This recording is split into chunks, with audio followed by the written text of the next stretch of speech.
And for the viewers out there, I just wanted to welcome in a good friend of mine, Scotty from MyHorsePlayer.com. And for the folks out there that don't know Scotty, well, it's time to know him. We're just on the eve of Del Mar. And for those of you, you need to have your pen and papers ready. You can also go to TVG.com because Scotty, well, he's brought a gift of sort. Scotty, how you doing on this Tuesday afternoon? I'm doing well, Nick. How are you? Doing great now that you're here. Thanks, brother. Hey, I just, first of all, want to thank you for taking time out of your busy schedule. And I know that there's a pretty likely chance that you'll be on site tomorrow at Del Mar. Tell us what's happening these days with My Horse Player. Well, thanks, Nick. I appreciate that. Well, we have our launch of our HandiView, which is coming out in a couple of weeks. And what it is, it's a fully customizable handicapping platform. And what it does is it allows you to get PPs and anything you use for handicapping tools in an area that's on one page. So it's all there at your fingertips.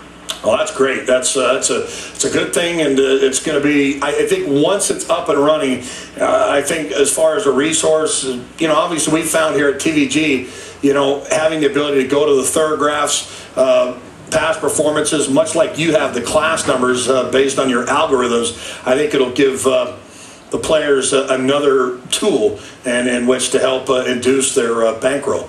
We needed that. We actually, you know, we introduced the class numbers about 9 months ago, and it was a plan. We wanted to introduce that first and just kind of learn what people thought of that. But we've been working on the PPs all along, and we feel great about them, and we're looking forward to them coming out. Well, I can tell you that I'm very much looking forward to it as well. And I know that you and I are working on a couple of projects of our own, along with your manager, Josh Moore. But I know you took a look today at the Colonial Downs Pick 4, which I will warn you, my friend, Colonial is proven to be quite the task, as I found here this past weekend. And, you know, there were a couple of players out there that I had the opportunity and was very privileged to have met. They, in fact, are a couple of your clients on MyHorsePlayer.com. But did you happen to take a look? I know that you put a tape together on this Colonial Pick 4. Any thoughts that you may be able to enlighten me with? I did, Nick. You know, yeah, thanks for Colonial Downs, by the way. I've never handicapped that track before, and I can understand what you mean.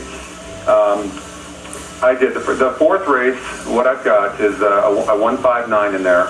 And I like the 1 and the 9 pretty much the most, but I think the 5 has a good chance. And the 1 was just broke his maiden for 25, but it looks like this is his level.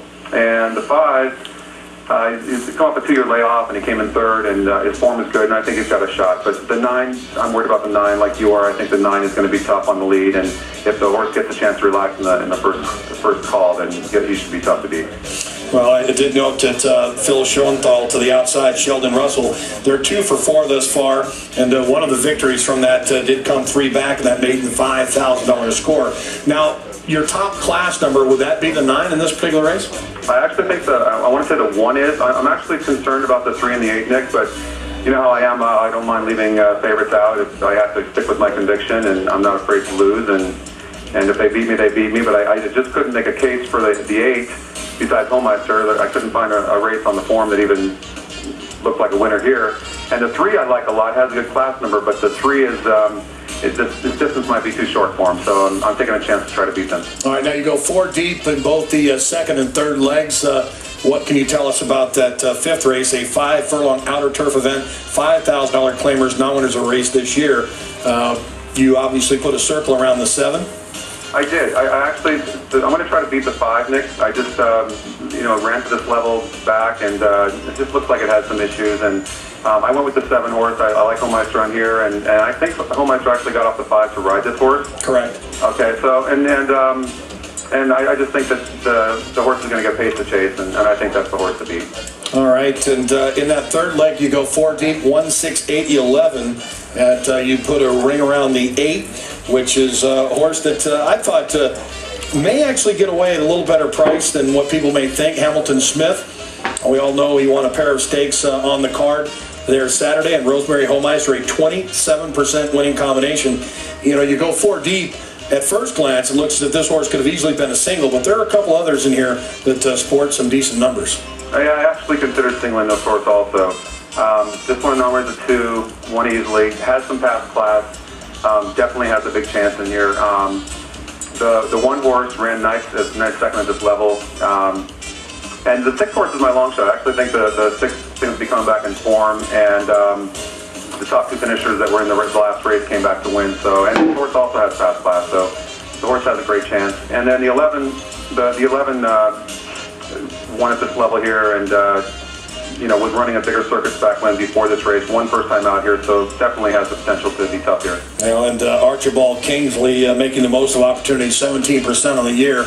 And in the 4th leg, now here's an interesting angle.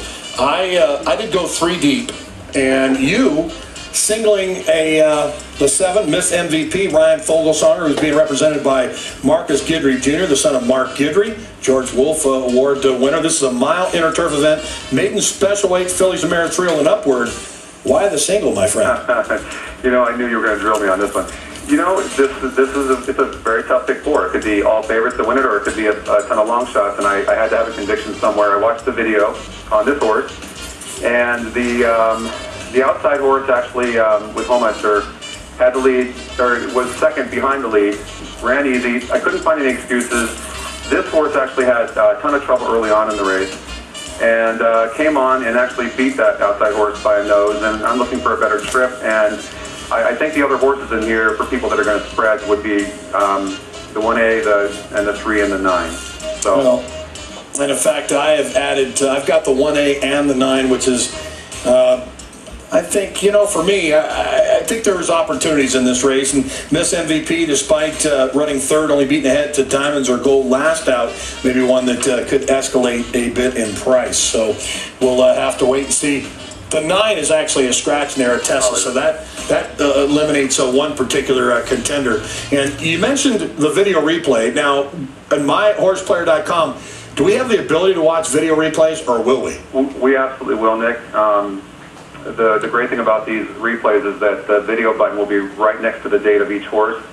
So we're excited about it because, you know, the way I am, one of my goals is completely to make the handicapping process and just break it down and make it simple. I don't believe in handicapping for 10 hours, and I want to make things easy on people, and I want to give them the ability to be able to handicap in minutes and have all the information they need at their fingertips. And I think that we've come up with that, and I'm looking forward to bringing that out in a couple of weeks. And people that want to see it and use it, they can go to myhorseplayer.com and register for free. And it's going to be less than nothing to use for the first 3 weeks, basically, because we're betaing it for the first 3 weeks to get some feedback.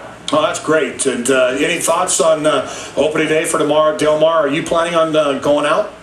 You know I wouldn't miss that, but I'm going to be down there, and the only advice I give to handicappers that I've noticed over the last couple of years with the new surface is it seems to me like in the first week of the meet that closers do better than front runners. So it seems to be a little dead.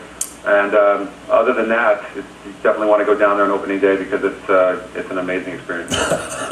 Well, I'm sure you'll be one of 40,000 plus that will be having a great time. Scotty, have a drink on me. I appreciate you coming on by the Handy Capsule. At ease, my friend. All right, brother. Thanks a lot, Nick. Hoorah. All right.